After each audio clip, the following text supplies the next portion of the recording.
বন্ধুরা, তোমরা সকলে কেমন আছো? আশা করছি সকলে ভালো আছো। তো আজ আর একটা নতুন ভিডিও নিয়ে আমি হাজির হয়েছি। তো আমার মেয়ের জন্য আমি দুটো পিস অর্ডার করেছিলাম। তো সেই পিসগুলো আজ কিভাবে কাটিং করব তা তোমাদেরকে দেখাবো। এই দুটো পিস আমি মিশো থেকে কিনেছিলাম। তো অনেকবার দেখেছি, ভাবনা চিন্তা করে এই দুটো পিস আমার খুব পছন্দ হয়েছিল, তার জন্য নিয়ে নিয়েছিলাম। তো দেখো, কাটিংটা আমি করে নিয়েছি। কাটিং ফুল ভিডিওটা তোমাদের সাথে আমি শেয়ার করতে পারছি না। কেউ যদি চাও তো বলবে কমেন্ট বক্সে, আমি পরে তোমাদেরকে মাপসহ দেখিয়ে দেব। এটা যখন নিই ভাবছিলাম কি করব, কি ডিজাইন দেব। তারপরে ফাইনালি ভাবলাম যে মেয়ের জন্য একটা প্যান্ট এবং কুর্তি বানিয়ে দিই। তো প্যান্টটা আমি পুরোটা কাটিং করে নিয়েছিলাম, এখন প্যান্টটা আমি সেলাই করে নিচ্ছি। তোমরা দেখতেই পাচ্ছ।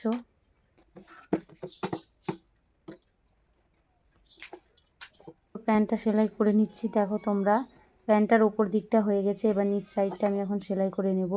প্যান্টটা একটু ঢোলা রাখবো, এখন সবাই একটু ঢোলা ঢোলা টাইপের প্যান্ট পরছে।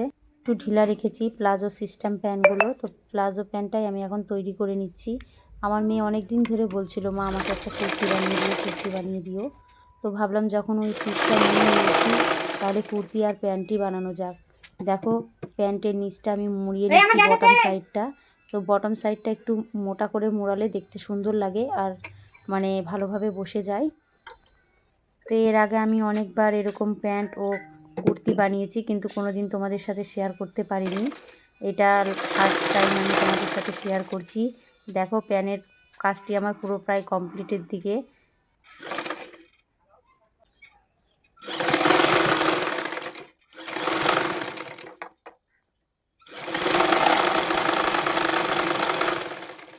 আমার প্যানের নিচটা সেলাই কমপ্লিট। এখন আমি এখানে গার্ডার লাগিয়ে নিচ্ছি। দেখো, গার্ডারটা আমি লাগিয়ে নিয়েছি। দেখো, গার্ডারটা খুব সুন্দর করে লাগিয়ে নিয়েছি। আর সত্যি কথা বলতে, গার্ডার ভালো করে একটু ইস্ত্রি দিয়ে যদি লাগাও তাহলে খুব ফিনিশিংয়ের সাথে বসে যায়। এখানে আমার প্যান্টটা প্রায় কমপ্লিট বলতে ফুল কমপ্লিট। এখন আমি কুর্তিটা করে নেব। কুর্তির কাটিংটাও তোমাদের সাথে আমি শেয়ার করতে পারিনি। এটা সামনের গলা, সামনের ডিজাইনটা আমি এরকম টাইপের করব। তো প্রথমে আমি এখন সামনের ডিজাইনটা করে নিচ্ছি, তোমরা সকলে দেখো।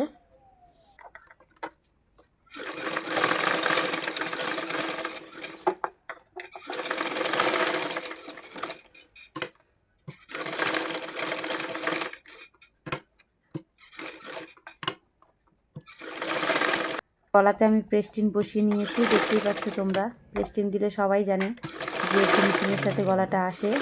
আর যত ডিজাইন সব প্রেস্টিনের ওপরেই করা।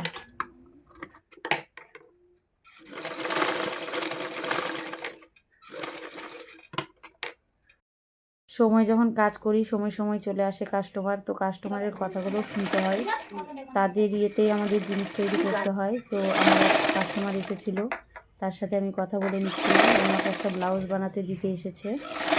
আর জানো তো বন্ধুরা, লাইফে আমার ফার্স্ট টাইম কেউ আমার ভিডিও দেখে আমাকে ব্লাউজ তৈরি করতে দিতে এসেছে। সে একদিন আমার বাড়িতে এসে কলিং বেল বাজাচ্ছে আর বলছে, বাড়িতে আছো? আমি বলছি হ্যাঁ আছি, বলো। বলছে আমি না একটা ব্লাউজ বানাবো।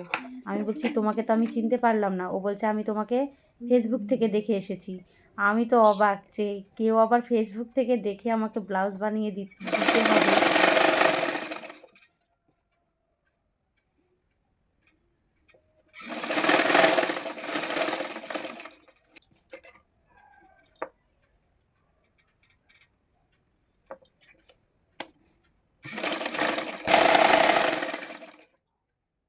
যেই দিদিভাইটা আমার ভিডিও দেখে আমাকে ব্লাউজ বানাতে দিতে এসেছিলো, তার ব্লাউজটা আমি কমপ্লিট করে দিয়েছি এবং সে খুব খুশি হয়েছে। বলছে এরপরে যদি ব্লাউজ বানাই আমি তোমার কাছেই বানাবো। তো সত্যি যখন কেউ এরকম করে বলে খুব ভালো লাগে। আর আমরা কি চাই? আমরা চাই আমাদের কাজে যাতে সবাই প্রশংসা করে, এইটুকুই আর কি।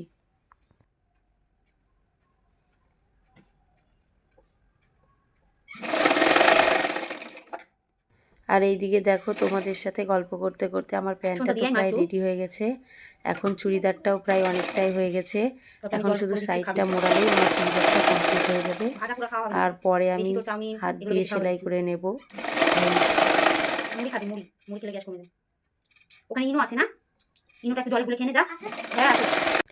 আর এখন বিকাল হয়ে গেছে, আমার মেয়ের এখন নানান রকম অসুখ শুরু হয়ে যাবে। এখন হুট করে এসে বলছে আমার গ্যাস হয়েছে, ইনো খাবো। বোঝো ঠেলা। ওকে এতবার বারণ করি যে বাইরের খাবার খাবে না, তাও বাইরের খাবার খাবে।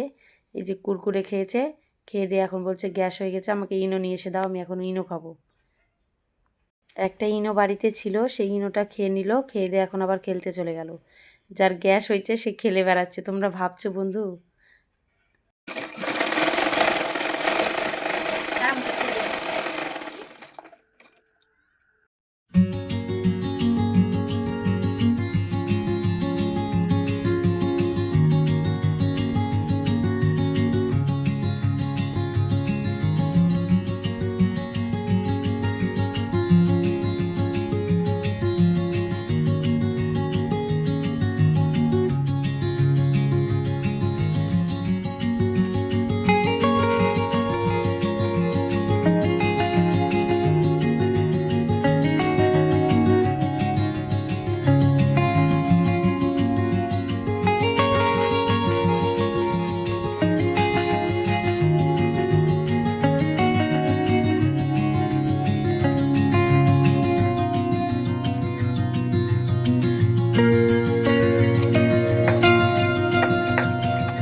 তো বন্ধুরা দেখো, ফাইনালি আমার ড্রেসটা রেডি হয়ে গেছে।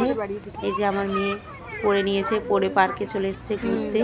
তো তোমাদের কেমন লাগছে অবশ্যই বলবে।